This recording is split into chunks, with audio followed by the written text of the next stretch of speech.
ജയശങ്കർ കൂടി നമുക്കൊപ്പം ചേരുന്നുണ്ട്. അഡ്വക്കേറ്റ് ജയശങ്കർ, PV അൻവറിന്റെ രാഷ്ട്രീയ നീക്കത്തിൽ വലിയ പാളിച്ച പറ്റിയെന്ന് നമ്മൾ വിലയിരുത്തും. നമ്മൾ രാഷ്ട്രീയം നിരീക്ഷിക്കുന്ന എല്ലാവർക്കും തോന്നുന്നുണ്ട്. പക്ഷേ അൻവർ യഥാർത്ഥത്തിൽ ലക്ഷ്യമിടുന്നത് അൻവറിന്റെ ഇഷ്ടക്കാരൻ, അൻവറിന് താല്പര്യമുള്ള ആൾക്ക് സീറ്റ് നൽകിയില്ല എന്നതല്ലല്ലോ യഥാർത്ഥ പ്രശ്നം. അതിനപ്പുറം അൻവറിന് വേണ്ടത് ഇനിയൊരു മികച്ച ഉറപ്പുള്ള നിയമസഭാ മണ്ഡലമാണ്. അതിനപ്പുറം UDFന് ഭൂരിപക്ഷം കിട്ടിയാൽ മന്ത്രിസഭയിൽ ഒരു സാന്നിധ്യം. ഇത് അൻവറിന്റെ സ്വാഭാവിക പ്രതീക്ഷയാണ്. അൻവറിന് ഇത്തരം ഉറപ്പുകൾ കിട്ടില്ല എന്നതുകൊണ്ടുകൂടിയാണോ ഈ സമ്മർദ്ദം ഉയർന്നതിന് കാരണം? അത്തരം ഉറപ്പുകൾ കിട്ടണമെങ്കിൽ അദ്ദേഹത്തിന്റെ രാഷ്ട്രീയമായിട്ടുള്ള സ്വാധീനം എത്രയാണ്, അദ്ദേഹത്തിന്റെ ജനസ്വാധീനം എത്രയാണ് എന്നതിനെ കുറിച്ച് അദ്ദേഹത്തിന് ഒരു ബോധ്യം വേണ്ടേ. PV അൻവർ ഇടതുപക്ഷത്തിന്റെ സ്ഥാനാർത്ഥിയായിട്ട് മത്സരിച്ചുകൊണ്ടാണല്ലോ ജയിച്ചത്. അതുകൊണ്ട് അദ്ദേഹത്തിന്റെ വ്യക്തിപരമായ മേന്മ കൊണ്ട് മാത്രമല്ലല്ലോ ജയിച്ചത്. ഇടതുപക്ഷത്തിന്റെ ഉറച്ച പിന്തുണ അദ്ദേഹത്തിന് കിട്ടി. പിന്നെ കോൺഗ്രസിനകത്ത് അതത് സ്ഥാനാർത്ഥിയോട് എതിർപ്പുള്ള ആളുകൾ ഉണ്ടായിരുന്നു. പാരിയാട് മുഹമ്മദ് ദീർഘകാലം ജയിച്ച മണ്ഡലത്തിൽ അദ്ദേഹത്തിന്റെ കാലാവധി കഴിയുമ്പോൾ, അദ്ദേഹം ജീവിച്ചിരിക്കുമ്പോൾ തന്നെ അദ്ദേഹത്തിന്റെ മകനെ വാഴിക്കാനുള്ള ശ്രമം നടക്കുന്നു.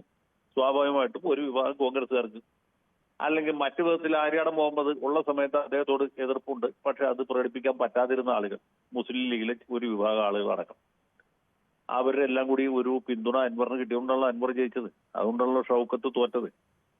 അല്ലാതെ അത് പൂർണ്ണമായിട്ട് അൻവറിനുള്ള പിന്തുണയോ അൻവറിനുള്ള അംഗീകാരമൊന്നുമല്ല. അവിടെ നേരത്തെ തന്നെ കോൺഗ്രസിനകത്തും ലീഗിനകത്തും ആര്യാടൻ മുഹമ്മദിനോട് എതിർപ്പുള്ള ആളുകളുണ്ടായിരുന്നു. മാണി മരിച്ചതിന് ശേഷം നടന്ന തെരഞ്ഞെടുപ്പിലും മാണി ഗ്രൂപ്പ് തോറ്റ പോലെ, കഴിഞ്ഞ തെരഞ്ഞെടുപ്പിലും മാണിയുടെ മകൻ പാലായിൽ തോറ്റ പോലെ. പാലായിൽ മാണി സാറുള്ള കാലത്ത് ആരും അദ്ദേഹത്തെ എതിർത്തിരുന്നില്ല. പക്ഷെ അദ്ദേഹത്തോട് എതിർപ്പുള്ള, അദ്ദേഹത്തോട് വിയോജിപ്പുള്ള ആളുകളുണ്ടായിരുന്നു. ആ വോട്ടെല്ലാം കൂടി അദ്ദേഹത്തിന്റെ എതിർ സ്ഥാനാർത്ഥിക്ക് വന്നു. മാണി സി കാപ്പൻ LDF ആയിട്ട് മത്സരിച്ചപ്പോൾ അദ്ദേഹം ജയിച്ചു. മാണി സി കാപ്പൻ UDF ആയിട്ട് മത്സരിച്ചപ്പോഴും അദ്ദേഹം ജയിച്ചു. എന്തുകൊണ്ടാണ്? അവിടെ മാണിക്കെതിരായിട്ടുള്ള, ജോസ് കെ മാണിക്കെതിരായിട്ടുള്ള ഒരു വികാരം അവിടെ ഉണ്ട് എന്നുള്ളതുകൊണ്ടാണ്. അതുപോലൊരു വികാരത്തിലാണ് അൻവർ ജയിച്ചത്. പിന്നെ അൻവർ ധാരാളം പണം ചെലവഴിച്ചു. VV പ്രകാശായിട്ടുള്ള തെരഞ്ഞെടുപ്പിലെ കേരളത്തിൽ തന്നെ ഏറ്റവും അധികം പണം ചെലവഴിച്ച മണ്ഡലമാണ് നിലമ്പൂർ. ഓരോ വോട്ടിനും അൻവർ വളരെയധികം പൈസ ചെലവാക്കി എന്നുള്ളതാണ് സത്യം.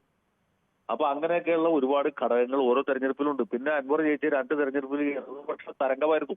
LDF ജയിച്ച തെരഞ്ഞെടുപ്പുകളായിരുന്നല്ലോ.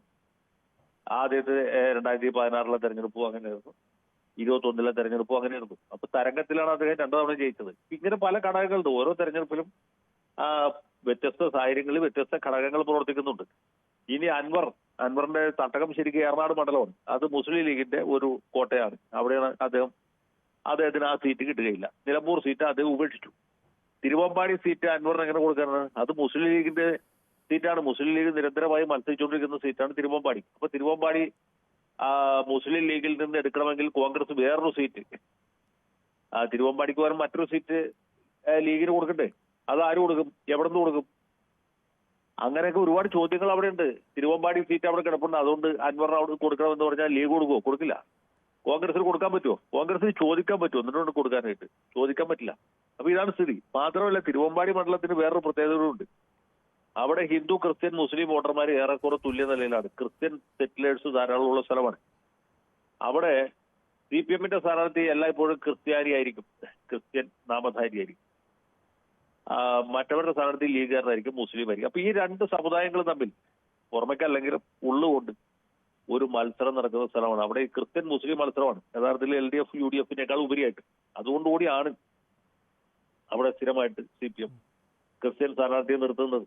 അങ്ങനെ ഒരു ഘടകമുണ്ട്. ഇതൊന്നും ആൾക്കാർ ശരിയായ രീതിയിൽ ചർച്ച ചെയ്യുന്നില്ല. കഴിഞ്ഞ 2016 തെരഞ്ഞെടുപ്പിൽ താമരശ്ശേരി ബിഷപ്പുമായി ബന്ധപ്പെട്ട ആളുകൾ മുന്നോട്ട് വെച്ചൊരു ആവശ്യം, തിരുവമ്പാടി മണ്ഡലത്തിൽ ഒരു കുടിയൻ ക്രിസ്ത്യാനി, ഒരു കർഷകനെ സ്ഥാനാർത്ഥിയാക്കണം എന്നുള്ളത്. കർഷകൻ എന്ന വാക്കിന് അവർ കൊടുക്കുന്ന അർത്ഥം ഒരു കുടിയേറ്റക്കാരനായ ക്രൈസ്തവൻ എന്നാണ്. അല്ലാതെ അവിടുത്തെ സ്ഥാനാർത്ഥി മുസ്ലിം ലീഗുകാരൻ ഒരു ചെയ്യാത്ത ആളെന്നുള്ള അർത്ഥത്തിലല്ല, ലീഗുകാരനായ ഒരാൾ കൃഷിക്കാരനെ നിർത്തണം എന്നുള്ള അർത്ഥത്തിലുമല്ല. അവര് കർഷകൻ എന്നുദ്ദേശിച്ചത് ക്രൈസ്തവൻ എന്ന അർത്ഥത്തിലാണ്. അപ്പൊ അങ്ങനത്തെ ഒരു സ്ഥാനാർത്ഥി കിട്ടണം എന്ന് സഭ ആഗ്രഹിക്കുന്നു.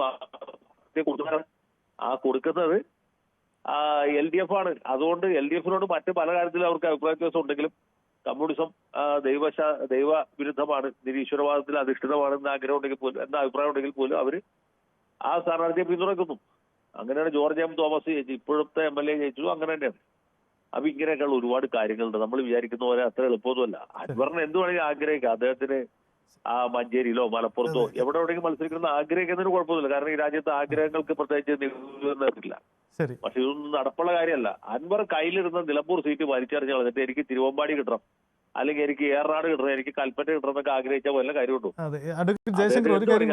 പക്ഷെ ഒന്നും നടപ്പാകാൻ പോകുന്നില്ല എന്നുള്ളതാണ് സത്യം. ഇന്ന് ഇപ്പം കോൺഗ്രസുമായി വീണ്ടും ഒരു അനുനയ നീക്കം നടക്കുന്നു എന്നതാണ് ഏറ്റവും ഒടുവിലായി പുറത്തു വരുന്ന വാർത്ത. സാധ്യതയുണ്ടോ UDFിന്റെ ഭാഗത്തു നിന്ന്, കോൺഗ്രസിന്റെ ഭാഗത്തു നിന്ന് ഒരു വിട്ടുവീഴ്ചയ്ക്ക്, അൻവറിന് അനുകൂലമായ ചില പ്രഖ്യാപനങ്ങൾ കോൺഗ്രസ് നേതാക്കൾ നടത്താൻ സാധ്യതയുണ്ടോ? അൻവറിന് അനുകൂലമായിട്ട് എന്ന് വെച്ചാൽ അൻവറിന് എതിരായിട്ട് ഇതുവരെ കോൺഗ്രസ് നേതൃത്വം ഒന്നും പറഞ്ഞിട്ടില്ല.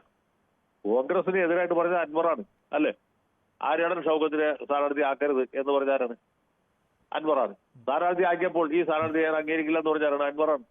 അതിനുശേഷം പ്രതിപക്ഷ നേതാവ് UDF ചെയർമാനായിരിക്കുന്ന VD സതീശനെതിരായിട്ട് പ്രതികരണം നടത്തിയത് അൻവറാണ്. അത് കഴിഞ്ഞ് ഞാൻ KC വേണുഗോപാലുമായിട്ട് സംസാരിച്ച് തീർക്കുമെന്ന് പറഞ്ഞത് അൻവറാണ്. KC വേണുഗോപാലെ എനിക്ക് ഫോണിൽ സംസാരിക്കാൻ പോലും അവസരം തന്നില്ല. അതിന്റെ പുറകിൽ സതീശന്റെ ബ്ലാക്ക് മെയിലിംഗ് ആണെന്ന് പറഞ്ഞാരാണ്? അതും അൻവറാണ്. അപ്പൊ അൻവറാണ് നിരന്തരമായിട്ട് പ്രകോപനം ഉണ്ടായിക്കൊണ്ടിരിക്കുന്നത്. അത് വെച്ച് നോക്കുമ്പോൾ കോൺഗ്രസിന്റെ ഭാഗത്ത് അല്ലെങ്കിൽ UDFിന്റെ ഭാഗത്ത് നിന്ന് വളരെ സൗമനസ്യപൂർണമായ ഒരു നിലപാടാണ് ഉണ്ടായിട്ടുള്ളത്, പ്രതികരണമാണ് ഉണ്ടായിട്ടുള്ളത്. പക്ഷേ ആ സൗമനസ്യം എന്ന് പറഞ്ഞാൽ അൻവറിനുള്ള അംഗീകാരമാണെന്നോ, അൻവർ എന്ത് പറഞ്ഞാലും അവർ കേട്ടോണ്ടിരിക്കുന്നതല്ല അതിന്റെ അർത്ഥം. കാരണം ഒരു ഉപതെരഞ്ഞെടുപ്പ് നടക്കാൻ പോവുകയാണ്. കോൺഗ്രസ് സ്ഥാനാർത്ഥി ജയിക്കേണ്ട അവരുടെ ആവശ്യമാണ്. ഈ ഘട്ടത്തിൽ ഇത് കൂടുതൽ വഷളാക്കാൻ അവർ താല്പര്യപ്പെടുന്നില്ല എന്ന് മാത്രമേ ഉള്ളൂ. അതിന്റെ അർത്ഥം കോൺഗ്രസ് അൻവറിന്റെ മുമ്പിൽ പഞ്ചപുച്ച മടക്കി രണ്ടാം മുണ്ട് അരയിൽ കെട്ടി ഒച്ചാടിച്ച് നിൽക്കുന്നതാണ്. ഒരിക്കലും അല്ല. അൻവറിനെ ഇരുത്തേണ്ട സ്ഥലത്ത് ഇരുത്തും എന്ന് അവർ നേരത്തെ തീരുമാനിച്ചിട്ടുണ്ട്. അത് അൻവറിന് മനസ്സിലായിട്ടില്ല. പക്ഷെ കോൺഗ്രസ്സുകാർക്ക് അറിയാം. അത് രാഷ്ട്രീയത്തെ ഗൗരവത്തോടുകൂടി വീക്ഷിക്കുന്ന എല്ലാവർക്കും അറിയാം. അൻവറിന്റെ സ്ഥിതി, അൻവറിന്റെ സ്ഥാനം ചവറ്റുകൊട്ടയിലാണ്. അദ്ദേഹത്തിന് കഴിയില്ല. BJPയുമായിട്ട് അദ്ദേഹത്തിന് ഒരു തരത്തിലും പൊരുത്തപ്പെട്ടു പോകാനും കഴിയില്ല. പിന്നെ അദ്ദേഹത്തിന് വേണമെങ്കിൽ പോപ്പുലർ ഫ്രണ്ടിലോ അതുപോലെ ഏതെങ്കിലും വിധ്വംസക സംഘടനയിലോ വേണമെങ്കിൽ സഹകരിക്കാം. അതും അദ്ദേഹത്തിന് പറ്റില്ല. കാരണം അദ്ദേഹം ഒരു കോൺഗ്രസ് പാരമ്പര്യമുള്ള ആൾ. അതുകൊണ്ട് അത് നടക്കുകയില്ല. ഈ ഉപതെരഞ്ഞെടുപ്പോടുകൂടി അൻവറിന്റെ കാര്യം ഏതാണ്ട് അവസാനിക്കും എന്നുള്ളതിന് ഉറപ്പാണ്. വളരെ നന്ദി ഡോക്ടർ അഡ്വക്കേറ്റ് ജയശങ്കർ പ്രതികരിച്ചതിന്. മുതിർന്ന മാധ്യമ